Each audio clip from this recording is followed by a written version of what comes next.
is that if let's just say that they're saying 50% of the changes have already been made, if there's no community engagement process that's double checking that data, then the public will have no confidence that we've made the strides that we say we want to make.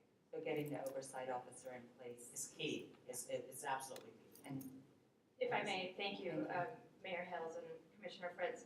I absolutely agree with those comments, and I think among our concerns that I didn't mention before during the pendency of the settlement agreement before council was this issue of whether there's an independent monitor with the authority of the court to take the issue back to the court if we're not seeing that the appropriate implementation is happening through the city and the bureau. And so as we wait for the pendency of the agreement in the court, we are still lacking that accountability. And so I think it's a great step here to see a little more formalized accountability through the community and the citizen oversight process.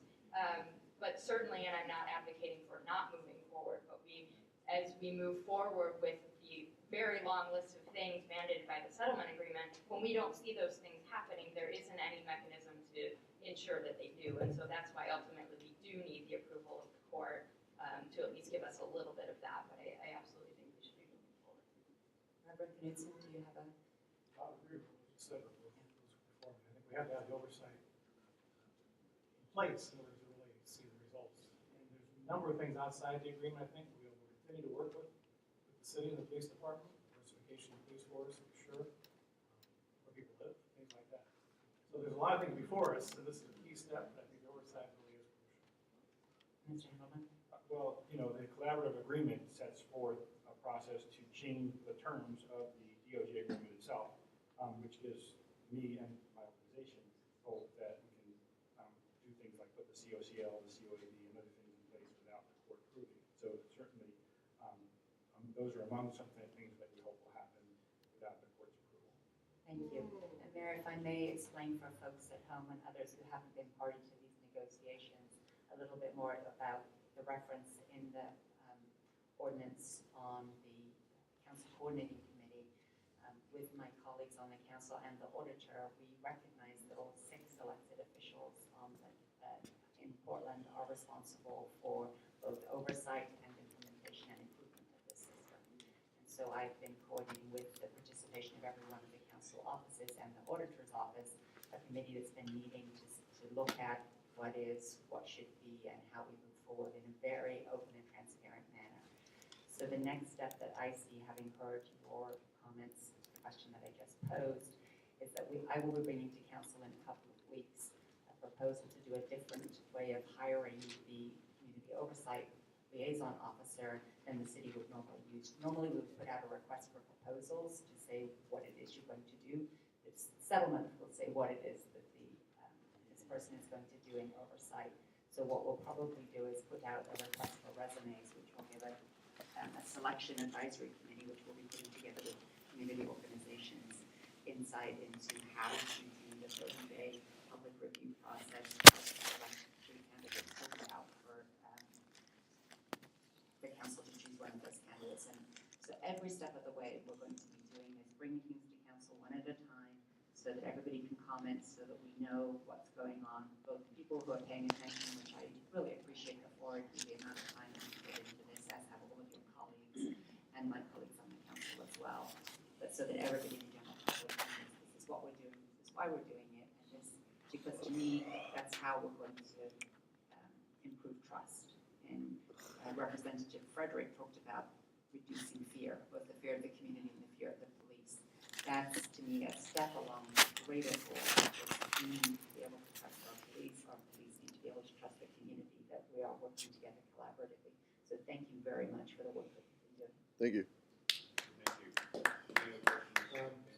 Well, I don't know if it's a question, maybe it's a question to Commissioner Fritz and the mayor, but so when will we have a community oversight person, and when will we have the community oversight board up and running? I've had my nominee for 6 months now, waiting to go, and I'm hearing you say, get those people in place, and yet I'm hearing you, Commissioner Fritz, with all due respect, outlining a process that's probably going to eclipse the federal judge. No, it's not. So we're going to have somebody in place mid-September? can't give you a specific We're gonna have a timeline on that. community oversight because board members appointed? The community oversight board members will stay as specified in the federal court agreement, including 5, one of whom is appointed by each member of council. But the agreement also specifies that the oversight liaison officer should be in place before the advisory board is seated. So we need to do things according to the settlement agreement. We'll do them expeditiously, and now that we've got this agreement in place with 3 of the full parties, and let's be very clear, there are 4 parties that were involved in the federal court case.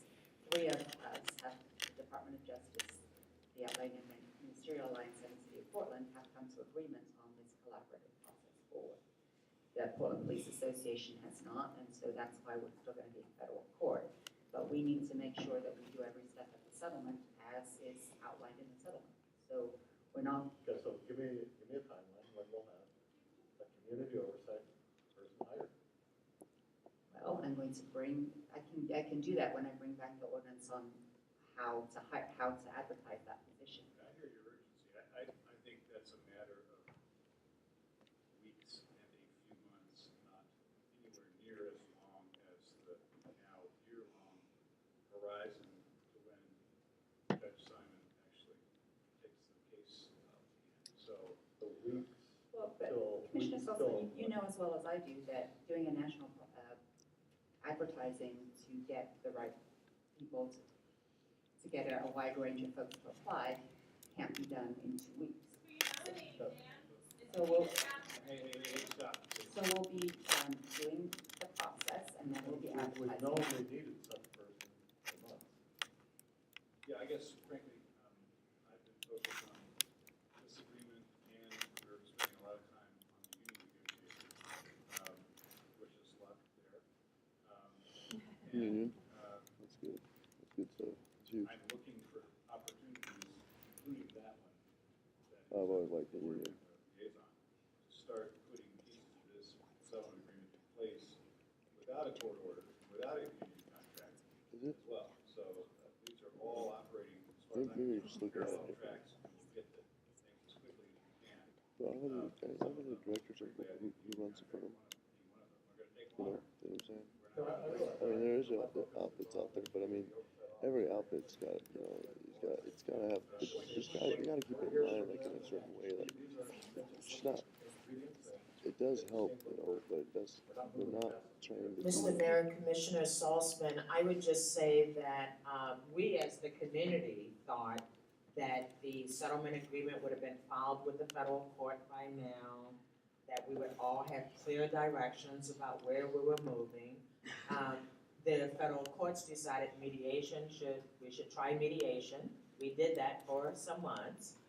And so now we're moving forward, understanding that ultimately, whether it's this year or next year, the settlement agreement will be filed. Understanding that immediately, we've got to start making changes in the police department that we have. And 3, that the community, whether or not there's an advisory board, is paying attention to how this process rolls out. And so I appreciate taking the time to get someone who can not just work with the police, but have expertise in working with community members as well. Because it has to be someone who will be trusted across those different venues. And you can't get that person in a couple of weeks. You gotta spend some time, so. You all. Other Thank you. questions, comments? And we have some public testimony